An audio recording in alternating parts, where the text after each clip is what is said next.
Hey guys, Foxdrop here with a video on the best invading junglers around for solo queue. These are the junglers who are the most adept at slipping into the enemy jungle and causing chaos. If that's what you like to do and you want to expand your champion pool around that playstyle, then look no further. Invading is a great way to not only put yourself ahead, but at the same time put the enemy jungler behind. It's a great way to apply pressure onto the enemy jungler to indirectly help your laners out in situations where directly helping them with ganking might not be so optimal. The way I'm categorizing these champions is based off of three factors: how fast they can take the enemy jungle camps, how much they can bully the enemy jungler, and how safe they are while doing these things. I'm going to be trying something a little new today, and we'll be rating these champions out of 5 relative to each of these 3 categories.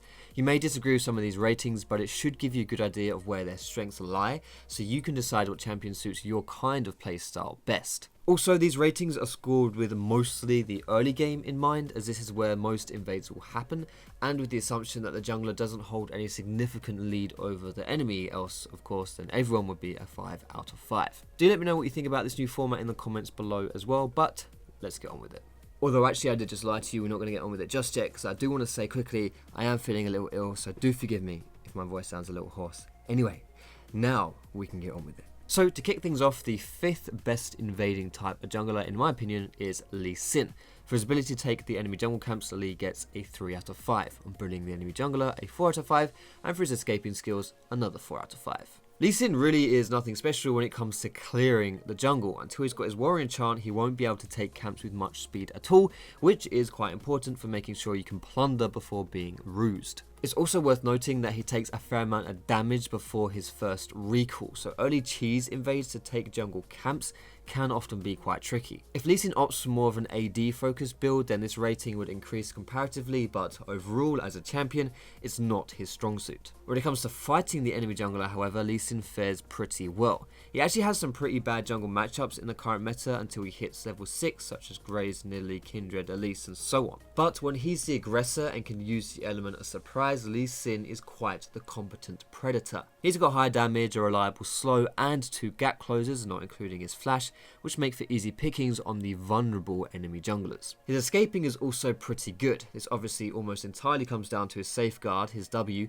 and whereas it is one of the better escape mechanisms in the game, it's a bit like a one-story apartment in that it has 2 major flaws. It has a very high cooldown, and it has a reliance on a ward. Later on, when you get Sight Stone or Tracker's Knife, the latter won't be much of an issue, but before that time, which is a fairly significant part of the early game, you'll be limited to Trinket Wards, which have a high cooldown and only 1 charge. Overall, Lee Sin is a very serviceable invader when it comes to trying to sniff out weaker enemy junglers.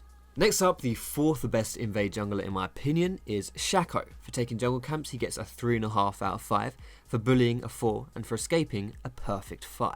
Shaco may not be the best jungler around overall, but in solo queue he's still got what it takes to be a real pain in the ass. Killing the jungle itself is not his forte. His box is the only thing that can help him on that front, and is unreliable at best, either focusing the wrong bloody things or just dying flat out too early. He has no other abilities to help him clear, so until he gets some AD to make his autos harder hitting, there's not really much to it. I'd probably rate his clearing lower than Lee Sin's if not for one consideration. If Shaco knows the respawn timer of a jungle camp, which thanks to the wonderful implementation of the buff timers, which now makes it a sure thing, he can do like a crappy lover and come early to stack boxes on the camp and pinch it more swiftly. Whereas jungle monsters aren't Shaco's cup of tea, enemy players certainly are. The fact that Shaco tends to take Ignite also helps his cause, but it's really his element of surprise that sells it. Shaco can appear from anywhere at any time, and you would be none the wiser. On top of that, if you don't take out his box while fighting, which will cause you to lose overall DPS, then it will not only CC you, but also do a crap ton of damage. As for his perfect score in escaping, well, that's just Shaco things.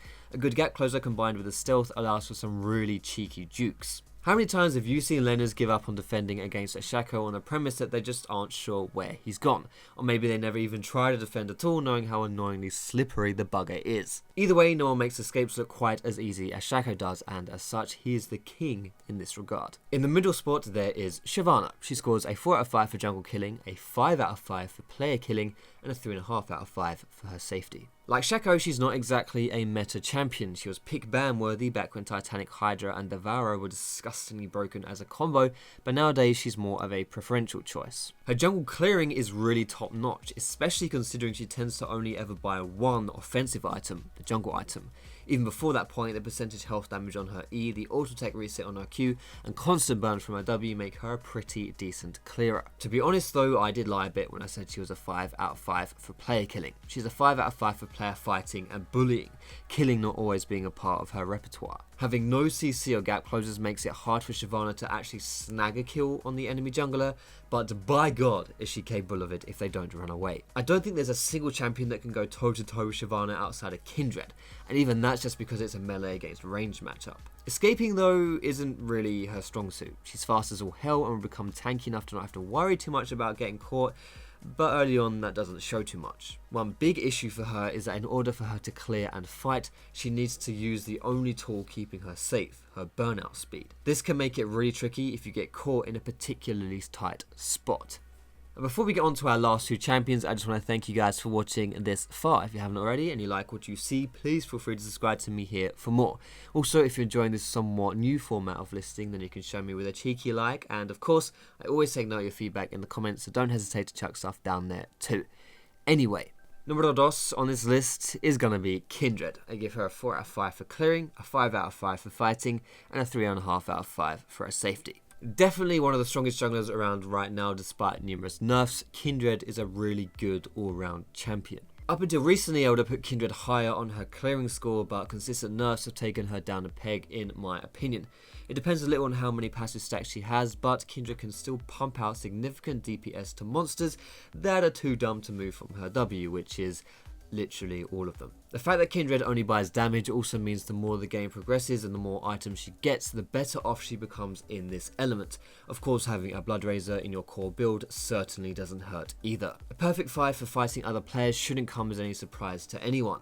Maybe I'm underestimating the nerf she's received recently, but her whole entire pre-level 6 is devoted to royally obliterating anything and anyone in her path. She's got good burst, good sustained damage, and also has the benefit of being a ranged champion, which unlocks the capabilities to kite people who would otherwise take her down, such as Shyvana. An underrated element when talking about her 1v1 power is just how her W works. The fact that it's fixed in a single location means it's balanced around the idea that if you don't move out of it, it's gonna hurt you big time. This means that you're kind of forced to run away from her for a good portion of time before you can properly re-engage onto her.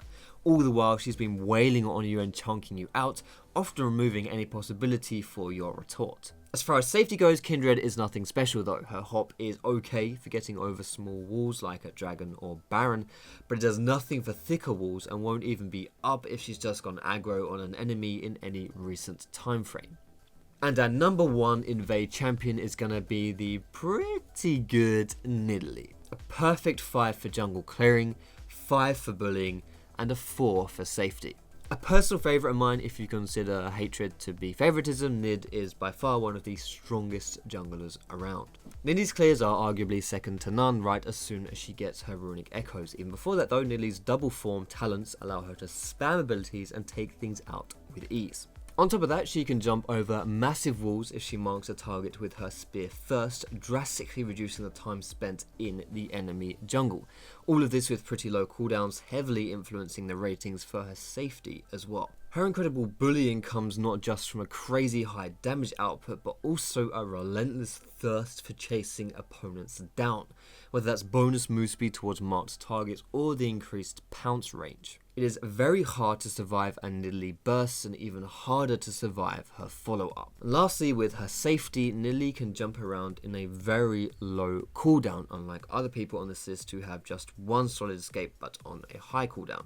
She can take advantage of increased bush speed and go over thin walls. What's more, Nidalee doesn't need to worry much about the risk of using her gap closers offensively, as their low cooldown makes them available for defensive maneuvers as well. Now, whereas that's the 5 I want to list for this video, there is a little shout out I want to give to someone.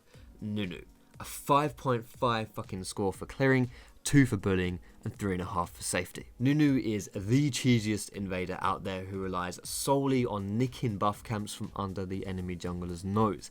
but really doesn't provide much outside of that. If you want to be a dirty cheeser, then go ahead and pick up Nunu. But anyway, boys and girls, that does it for this video. I hope you enjoyed it. If you did, feel free to give me a thumbs up down below. You can leave me your feedback, like I said, down in the comments too. You can subscribe to me for more content just like this on this channel.